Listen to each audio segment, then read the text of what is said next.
L'opposition prit de nombreuses formes.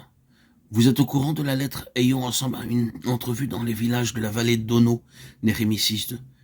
Et examinons cette question sous toutes ses faces. C'est très rusé, Néhémie en est conscient.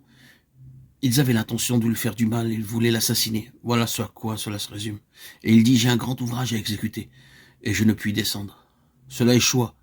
Mais l'ennemi est subtil, il essaiera de quelque façon de nous amener à un lieu de compromis, où nous en venons à quelques accords avec lui, et trouvons quelques conditions d'où il peut tirer un avantage et par lesquelles nous pouvons être mis hors de course. L'apôtre Paul concentre sur ce point même tout son grand argument sur la guerre spirituelle. Revêtez-vous de toutes les armes de Dieu afin de pouvoir tenir ferme contre les ruses du diable. Éphésiens 6.11. Contre ses subterfuges. Puis le faux rapport.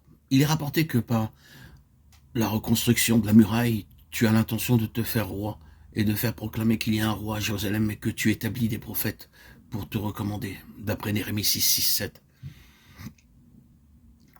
Quand l'ennemi essaie d'agir selon cette ligne, c'est parfois très déconcertant.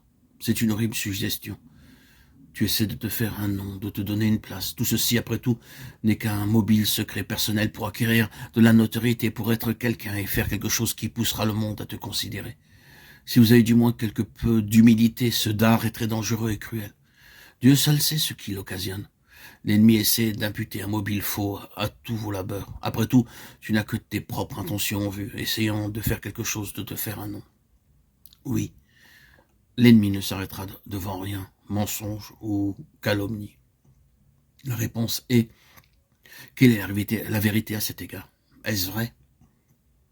Après tout, plaçons-nous à l'arrière-plan de ces mensonges de l'ennemi et disons, est-ce vrai? Ai-je quelque chose à opposer à cela? La réponse de Néhémie fut, ce que tu dis là n'est pas, c'est toi qui inventes. Notre réponse est, ces imputations ne sont pas vraies. Si j'avais cherché mes propres fins, j'aurais suivi une direction toute différente de celle-ci. Si j'avais désiré faire quelque chose de grand et d'imposant, que tous acceptent, reconnaissent et saluent comme un grand ouvrage, je n'aurais pas adopté cette ligne de conduite. Nous pouvons répondre avec Néhémie, ce que tu dis là n'est pas vrai. Ce sont des mensonges et de la calomnie. Et ensuite, il y a l'intimidation. Voici un homme chez qui Néhémie se rendit. Néhémie, malgré tout, son esprit d'intransigeance semble avoir été une âme très charitable. Et un jour, il alla voir cet homme de façon amicale. Cet homme fit semblant d'être son ami et très en souci à son sujet. Il lui dit, « Nous ferions mieux d'entrer dans le temple et d'y fermer la porte parce qu'ils viendront te tuer. » Mais Néhémie rétorqua, « Fuirais-je dans la maison de Dieu pour sauver ma vie? Je n'y rentrerai pas. » Après tout, c'était un faux ami. Dans l'entourage tout proche, un Judas. C'était un tel homme qui avait dit au Seigneur Jésus, « À Dieu ne plaise, Seigneur. Cela ne t'arrivera pas. » Bien que ces paroles soient venues de façon audible par l'intermédiaire de Pierre, par personne d'autre que Pierre, le Seigneur dit immédiatement, « Arrière de moi, Satan, car tes pensées ne sont pas les pensées de Dieu, mais celles des hommes. » Matthieu 16, 22, 23. Venant sous le couvert de dispositions amicales, c'est une suggestion de l'ennemi afin de susciter la crainte. Néhémie met son doigt en plein sur la plaie. Il voulait nous effrayer.